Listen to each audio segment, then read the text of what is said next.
La revista El Doctor en Casa presenta Padres al Día.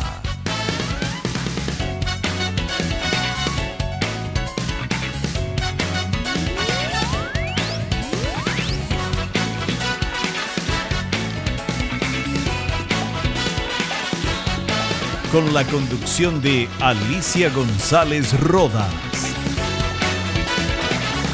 Padres al Día. ¿Qué tal, amigos? ¿Cómo están? Bienvenidos a Padres al Día. Bueno, vamos a hablar de un tema realmente preocupante durante la etapa de la adolescencia, los trastornos en la alimentación. Vamos a una brevísima pausa y a la vuelta estamos con nuestra entrevistada. Ya volvemos con más Padres al Día. Estamos de vuelta con Padres al Día.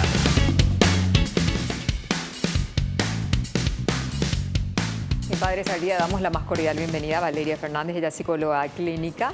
Bueno, hoy en esta jornada vamos a hablar justamente de los trastornos en la alimentación que sufren los adolescentes. Hay un abanico de posibilidades de trastornos y hay algunos que no conocemos. Bueno, pero de todo eso y muchísimo más vamos a hablar. Antes que nada, bienvenida Valeria una vez más. Gracias por la invitación nuevamente. Bueno, hablemos ya de los trastornos alimentarios. ¿Qué se entiende por trastorno en la alimentación? Bueno, hoy en día existe una clasificación mucho más amplia de la que comúnmente conocemos. Anteriormente solamente se escuchaba anorexia y bulimia, sí. Los dos grandes polos opuestos en los problemas de la alimentación. Sí. Hoy en día ya la anorexia está dividida en varios tipos y sí. La bulimia también se fue diferenciando, creando así un nuevo nombre también de un trastorno nuevo que se diversifica justamente de la bulimia. Para su tratamiento, en realidad cambia por el divisiones. Tratamiento y aparte la dinámica que utiliza la persona. Ah, claro. Entonces claro. hoy en día es muy importante hablar de trastornos en la alimentación cuando hay una relación enfermiza, una relación patológica con la comida. Claro. Entonces, a veces la persona empieza con un problema con la comida, por eso yo a veces digo, bueno, yo trabajo con problemas con la comida, ayudo a personas que sufren problemas con la comida, sí. Que a veces no necesariamente son todavía un trastorno, pero lo que tratamos es justamente de identificar esa relación patológica, esa relación disfuncional que tiene la persona con la comida, ¿verdad? Y a partir de eso, evitar de que lleguen a transformarse en un trastorno. Claro. Y por ejemplo, al hablar de bulimia, estamos hablando de una persona que come de manera compulsiva, ¿verdad? Tal cual. La bulimia es la persona que sufre atracones, que pierde el control de la comida. O sea, que ya comió lo suficiente, pero igual no se satisface. Exacto, sigue, puede ser, o sea, como te digo, hay diferentes dinámicas que utiliza la persona. Hoy en día ya la persona es tan creativa que busca muchas maneras de relacionarse con la comida. Y la bulimia es una enfermedad que principalmente lo que nos dice es que la persona pierde el control, entonces tiene atracones, tiene momentos en que no puede controlarse la cantidad que come ni la calidad por una necesidad, digamos, voraz de comer. ¿Hay ansiedad Hay detrás? mucha ansiedad, sí. Casi siempre hay un trastorno de ansiedad por debajo, ¿verdad? Una Hay mucha carencia. ansiedad, una persona que es muy ávida, muy ansiosa, que necesita. Por eso que es importante también identificar si la persona cuando se alimenta, y ahí hablamos de la relación con la comida, ¿verdad? Sí. La persona que come por emoción. Entonces, esta persona que come con emoción es una persona que no logra identificar los momentos que tiene el hambre real, el hambre del estómago y no el hambre de la cabeza, que es el hambre emocional. Aparte, tengo entendido que el hipotálamo, que es el que te indica, te da el grado de satisfacción, ya te indica a los 20 minutos que ya no tenés más hambre. Que ya no necesitas, sí. Y en cambio la persona bulímica pero la mente sigue. nos sigue diciendo que queremos. ¿Por qué? Porque también hoy en día están identificados alimentos adictivos, ¿verdad? Sustancias adictivas dentro del alimento. Entre ellos, por ejemplo, está la harina, que es una sustancia muy adictiva y a nivel cerebral funciona como una droga, igual que una droga. Entonces, bueno, claro, contanos un poco cuáles son esos alimentos adictivos. Imagínate si entramos en esos detalles, ¿verdad? Es importante saber. Pero tiene mucho que ver eso, ¿verdad? O sea, el tipo de alimento que claro. consume una persona que está fuera de control tiene características particulares, ¿verdad? Una persona que come por emoción no va a elegir agarrar por ejemplo, estoy triste, ¿verdad? O estoy deprimido, o estoy feliz y tengo ganas de comer, quiero festejar con comida.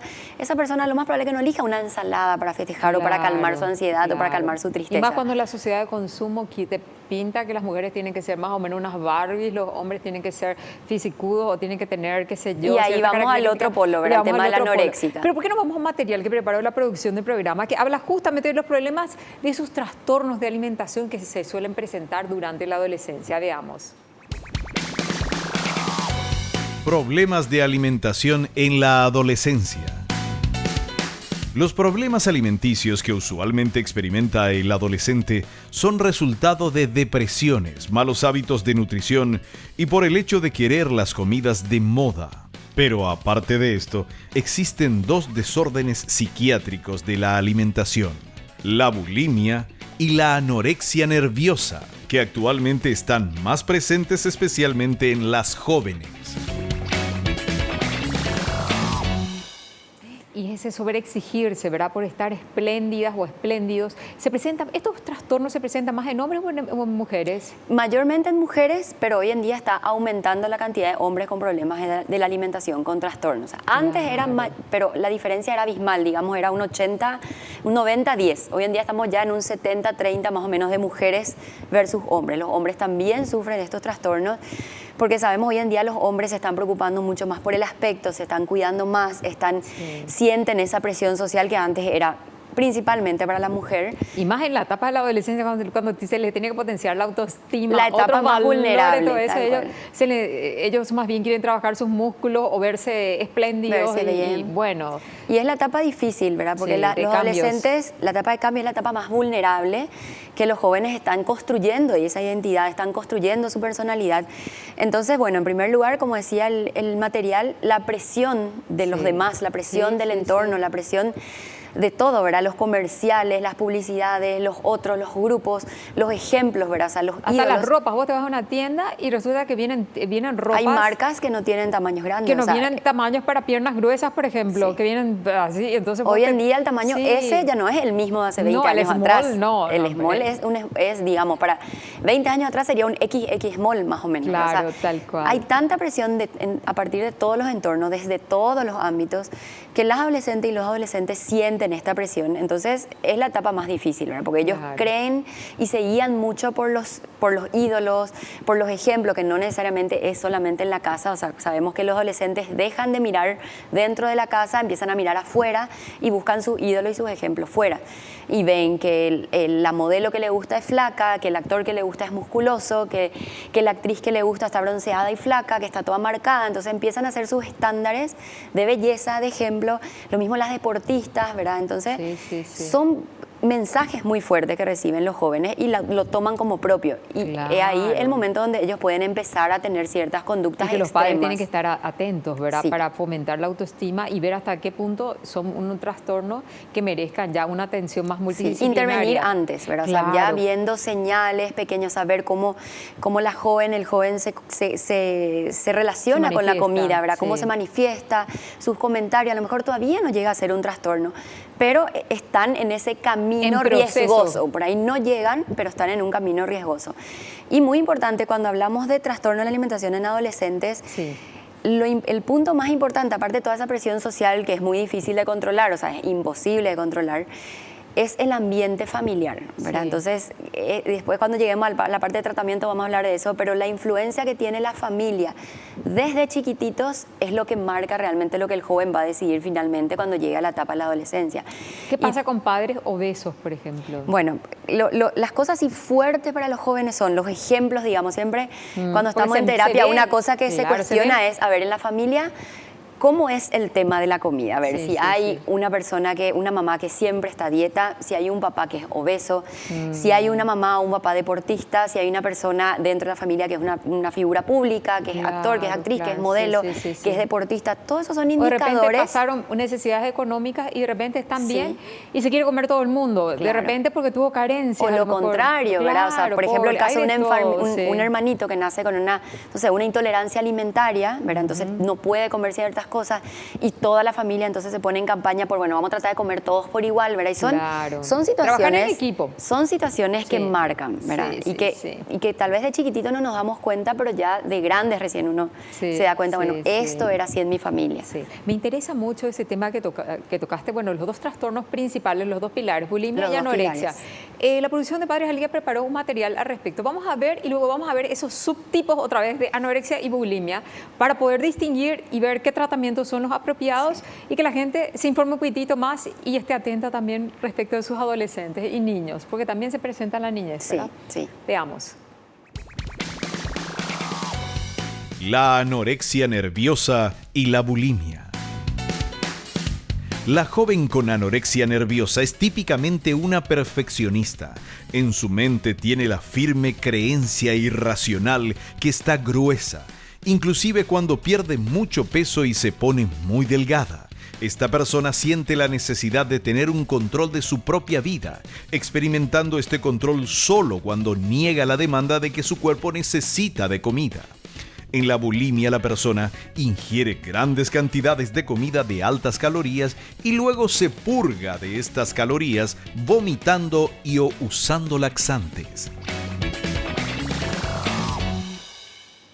Vemos entonces, Valeria, que no solamente la bulimia y la anorexia nerviosa son los grandes pilares, hay otra vez subdivisiones sí, que hay que tenerlas en cuenta para el tratamiento adecuado. Claro, y eso va a depender de la dinámica que utiliza esta persona, ¿verdad?, en su relación con la comida. Dentro de la anorexia, digamos, la anorexia restrictivamente, o sea, la palabra restricción es la palabra clave de la anorexia, ¿verdad? La persona que se restringe, que ingiere cada vez menos cantidad de comida, y luego esta restricción en la cantidad de comida le va llevando hasta restricciones de otro tipo, ¿verdad? Claro, lo que van perdiendo es las ganas de disfrutar, ya sea de la comida y de otras cosas. Se inhiben todas las actividades que tienen que ver con placer, los deportes, actividades sociales. Entonces esa es una característica principal de la anorexia. Y yéndonos a la bulimia, ¿verdad?, hay una división mucho más grande, existen 3 tipos de bulimia, ¿verdad? Sí.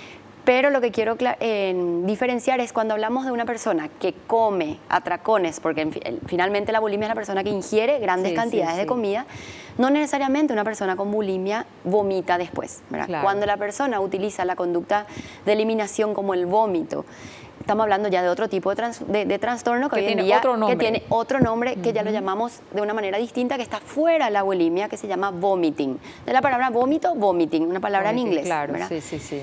Y esta persona ya tiene una secuencia comer-vomitar que es muy atrapante. Entonces, es totalmente otra la manera en que se trabaja con la persona que vomita. Seguro. Y hay una clasificación, ¿verdad? La persona que come y porque se siente culpable va a vomitar para adelgazar, porque tiene miedo de engordar.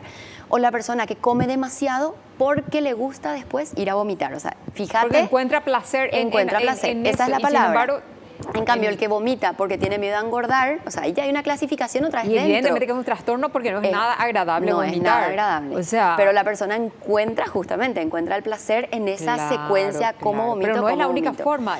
No es. Existen otras, laxantes, otras utilizan otros recursos, y además que ahora los chicos googlean o escuchan lo que hacen los amigos y se dejan llevar por los grupos de amigos, por eso hay que estar un poco atentos. Claro, ¿verdad? la persona come y después busca conductas que le ayuden a eliminar lo que comió, ¿verdad? Laxantes, diuréticos, ejercicio excesivo, vómito, ¿verdad? El ejercicio excesivo también. Hay que estar atentos. Mira, la música nos indica que tenemos que ir a una pausa comercial y seguimos hablando sobre la bulimia, la anorexia y esas subdivisiones otra vez que tiene, que son nuevas y que tenemos que estar informados los padres para poder ayudar a nuestros hijos adolescentes de manifestarse y de presentarse de tipo de comportamientos.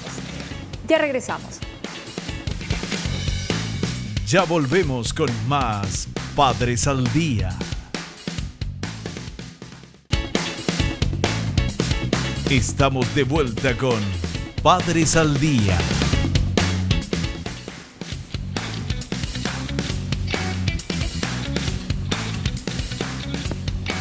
Seguimos en compañía de Valeria Fernández, psicóloga clínica, hablando sobre los trastornos en la alimentación en los adolescentes. Bueno, hablamos sobre la bulimia, que tiene varias subdivisiones otra vez, que no solamente implica que la persona vomite, implica que use laxantes, que haga ejercicios en demasía. Sí. O sea, hay un universo de posibilidades de ser bulímico. Así mismo. Y hay que estar atentos. ¿Cuál es la manifestación que dice, mi hijo es bulímico? Bueno, una de las causas, o sea, digamos, una característica, mejor dicho, principal en la anorexia, de la bulimia, es la persona que ingiere grandes cantidades y no necesariamente lo hace frente a la gente. Claro, o sea, si yo veo que mi hijo se esconde, se levanta durante la noche a comer, hace muchos picoteos durante el día, me pide que le compre mucha cantidad de comida y uno ve de que eso termina en el día, no sé, un paquete de galletitas en el momento, un paquete de rosquitas, pide 4 cada vez hamburguesas. más gordito, la cantidad, sí, pero tal vez yo no veo el momento en el que come, pero voy Claro. viendo que se va acabando, digamos, dentro de la alacena, dentro de la cocina. Claro. Empieza a elegir alimentos que son mucho menos, digamos, Saludables que otros, ¿verdad? Entonces son características, pero Indicadores. principalmente la persona se esconde para realizar esta conducta.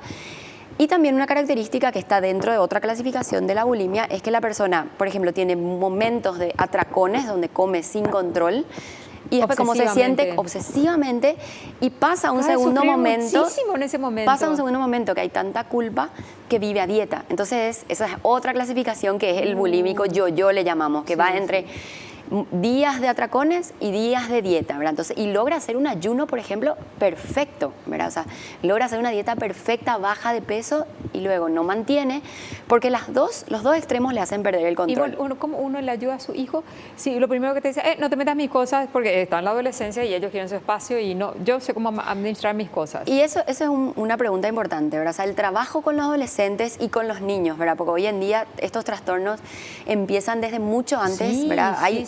Hay anoréxicos de 8 años, 9 años, ¿verdad? Así también la adolescencia hoy empieza mucho antes que de lo que venía años Ahora atrás, ya se ¿verdad? habla de los 10 años. Antes, 8, 9, antes. El mayor riesgo en la bulimia es el sobrepeso por los factores de riesgo que conlleva. En realidad sí, o sea, pero no el más peligroso es la anorexia. La anorexia, porque esa sí puede conducir a la muerte, sí, ¿verdad? La anorexia es el único trastorno psiquiátrico, psicológico que puede llevar a la muerte. O sea, realmente si no le sacamos a esta persona de ese cuadro, de este trastorno, puede llevar finalmente a la muerte de esta persona. ¿Deja de comer totalmente? Deja de comer, disminuye, vas disminuyendo, no consigue, o sea, siente que no está consiguiendo lo que quiere, empieza a estar obsesivo con las cantidades, las calorías y finalmente va perdiendo, ¿verdad? O sea, la persona está por debajo de su peso saludable. Deja de verse de manera objetiva. Con Esa el es caso una de Karen característica, Carpenter, ¿verdad? que ella Sí. se veía gorda y estaba Esa es una característica, existe una alteración de la percepción, ¿verdad? O sea, la persona se mira al espejo, se ve gorda,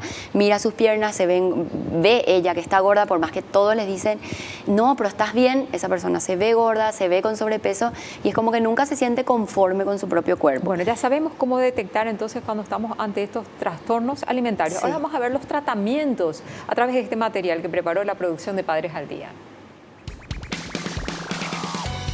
El tratamiento. El tratamiento para estas personas debe ser comprensivo y requiere de un abordaje multidisciplinario y la colaboración de los familiares y amigos. El tratamiento principal es la modificación de la conducta alimentaria alterada con reconstrucción de conceptos erróneos y creación de conciencia de enfermedad. En la bulimia nerviosa, los fármacos denominados inhibidores selectivos de la recaptación de la serotonina son efectivos en la reducción de los atracones y los vómitos. En la anorexia nerviosa solo se deben emplear cuando haya síntomas ansiosos o depresivos. Síntomas ansiosos o depresivos son los que más influyen en ambas. Se pueden ver en ambos casos, así con otros trastornos también, no solamente la alimentación, pero vemos mayormente que las personas que sufren bulimia son personas muy ansiosas, ¿verdad? Que les cuesta controlar la ansiedad, que calman su ansiedad o sus emociones comiendo. Y la anoréxica posiblemente también sufre ansiedad, pero esta sensación de no sentirse comprendidas principalmente es lo que les puede llevar a una depresión, a un aislamiento social, porque claro, evitan situaciones sociales. Buscan mucha aceptación todo el tiempo, ¿verdad? En realidad ya no tanto, lo que busca es que se le entienda y nadie le entiende, porque se ven gordas y no están gordas. O se ven flacas. Nunca se ven flacas, nunca. Una persona que sufre anorexia nunca se siente flaca ni se ve flaca. Entonces empieza a evitar, como estaba diciendo, ahora no solo hay una restricción de la comida, sino empiezan también a restringirse la cantidad de actividades sociales, placenteras, no tienen relaciones, no sé, un adolescente se aíslan de todo lo que sea actividades sociales, primero porque todo tiene que ver con comida, ¿verdad? La mayoría de las actividades sociales acá en nuestro país, nuestra cultura, es comida, ¿verdad? Y en segundo lugar, porque no se permiten el placer, o sea, lo que evitan es sentir placer, porque creen que al sentir placer van a perder el control. Y ahí vamos a la bulimia, ¿verdad? O sea, en la bulimia, ¿qué es lo que más siente la persona cuando come? Placer. Y no logra parar, ¿verdad? No logra ponerle un límite al placer, entonces se descontrolan. Sienten tanto placer comiendo que se descontrolan. Y en la anorexia evitan, o sea, no sienten el placer. Entonces, dentro del tratamiento lo que se busca es recuperar esa sensación de placer con la comida y también con las demás actividades. Y que o sea, se ordenen un recuperar su poquito, vida, ¿verdad? Que disciplinen. claro, recuperar su vida, recuperar las actividades normales de un adolescente, recuperar la sensación agradable que tiene la comida que ya perdió. Claro. Pero se trabaja con los adolescentes, con los jóvenes se trabaja principalmente nuestra herramienta, ¿verdad?, de los psicólogos es la familia, ya sea para anorexia y para bulimia. El apoyo, esa contención. Se trabaja directamente con la familia. O sea, que por ahí no le traten de... estrategias, Sí, que no les obligarles traten mal. a comer, ¿verdad? Hacerles sentir mal con el tema de las dietas, o sea, a un adolescente que sufre bulimia, ponerle a dieta, llevarla a nutricionista. Todo eso, por más que suenan o son buenas gordo, intenciones, luego, o son una flaca, claro, luego, o son una por más que escuálida, suenen a buenas intenciones, llevan a peores resultados, ¿verdad? Entonces, pedir ayuda, saber cómo comunicarse claro, con la persona que sufre estos trastornos. También hay casos de personas que bajan de peso abruptamente y que no es por un trastorno alimentario, por otro sino motivo, porque ¿verdad? se le aceleró el metabolismo y todo lo que consumen lo queman. Claro, que puede ser por otro trastorno, ¿verdad? Por un trastorno endocrinológico, ¿verdad? Por problemas hormonales. Puede ser, o sea, hay distintas situaciones en que la persona puede llegar a bajar de peso. Claro. Pero eso se ve, o sea, digamos, cuando es un caso de una persona que tiene un peso por debajo del peso saludable, obviamente no lo vamos a tratar como anorexia, porque en la anorexia hay un componente mental, psicológico que está marcando este trastorno. Lo mismo en la bulimia. Claro. ¿Y cuál es el peso saludable, digamos? Y eso va a depender de la estatura de la persona, de la constitución física. O sea, varía de una persona a otra. Claro, entonces, pero el momento crítico justamente es en la anorexia, sobre todo cuando este adolescente o este joven está con un peso por debajo, ya va perdiendo ciertos signos de salud, como por ejemplo en la mujer, lo clave para ver de que ya está por un peso muy por debajo es la menorrea, ¿verdad? La ausencia del ciclo es una llamada de atención enorme y estamos ya ante un riesgo de salud realmente de muerte. Sí, por eso es que hay que trabajar con la familia y hay que hacerle responsable a la familia, ¿verdad? Cuando hablamos de anorexia juvenil, la familia es la responsable. Y esto, mira el que padre... tocaste un punto muy importante. Claro. Deja de tener la regla. Deja de tener el ciclo, la menstruación, deja de tener la adolescente, y este ya es un signo muy grave de la anorexia. O sea, si llega a ese punto durante varios meses, y a veces llegan a consulta ya estando en ese punto, me dice la mamá o me dice el papá, no, ella hace 6 meses que no tiene su ciclo. Y eso es gravísimo. Entonces ahí realmente se hace un trabajo directo con los padres de hacerle ver y sentirle responsables por la situación, porque realmente menores de edad y con esa situación, con un riesgo de muerte inminente, porque realmente en ese punto hay un riesgo de muerte, ¿verdad? Sí. Y el padre a veces se quiere desligar, le echa la culpa al joven, a la joven, y no, ahí es responsabilidad del padre, ¿verdad? O sea, entre ellos mismos, entre no, ellos tu mamá mismos, no se hace cargo. Entonces hacerse cargo, la responsabilidad, entonces ahí es como... Este es un trastorno que requiere que se le ayude. Sí, es un trastorno muy serio, ¿verdad? O sea, Totalmente. lleva a la muerte y eso a veces el padre como que no asume, no quiere asumir y estamos ante una situación bastante complicada y sobre todo peligrosa, ¿verdad? ¿Y ellos se dan cuenta que sufren del trastorno? Los jóvenes sí se dan cuenta. ¿Y qué se no le dice asumen en el sentido que no quieren salir, ¿verdad? O sea, ellos se ven bien y no quieren dejar de hacer lo que estuvieron haciendo. Yo como madre, ¿qué le puedo decir? Sé que te pasa, te voy a ayudar. Y seguramente te va a responder, claro que le puedes decir, seguramente te va a responder, no, vos no entendés por qué estoy así, yo me veo bien, déjame de hinchar. Entonces, por eso es que en realidad los que necesitan ayuda son los padres, ¿verdad? Porque no sabemos qué hacer, cómo comunicar y cómo contener, cuáles son los mensajes. No sabemos. Generalmente no sabemos. Ese es un punto interesante para desarrollarlo en un siguiente programa. Cómo contener a los chicos que presentan este tipo de trastornos. Cómo ayudar de manera efectiva y no finalmente con mensajes equivocados. Claro, cómo comunicarse, qué hacer en situaciones de crisis, Claro. a dónde acudir, porque a veces uno se queda paralizado y no sabe qué hacer, ¿verdad? Sí, o le lleva directamente a un psiquiatra que no necesariamente estos trastornos necesitan medicación. A lo mejor una buena terapia. Una buena terapia psicológica de la conducta del joven y de los padres, ¿verdad? Así mismo. Bueno, tenemos preguntas de la audiencia. Bueno, vamos a una preguntita de la audiencia, por lo menos. Bueno, esta es de Capiatá. Iván pregunta lo siguiente. ¿Cómo podemos darnos cuenta a tiempo de que nuestros hijos pueden estar pasando por estos problemas?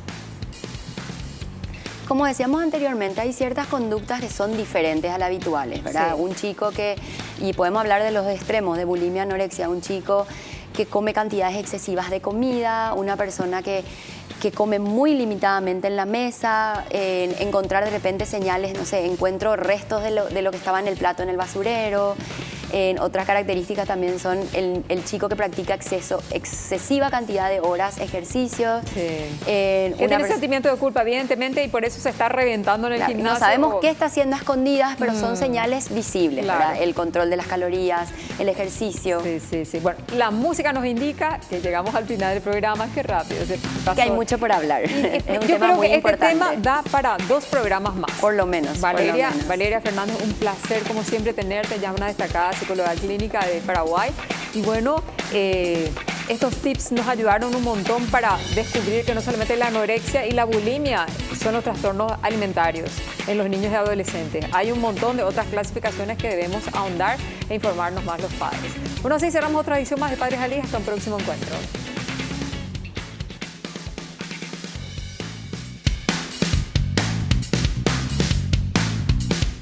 La revista El Doctor en Casa presentó a Alicia González Rodas en el programa Padres al Día.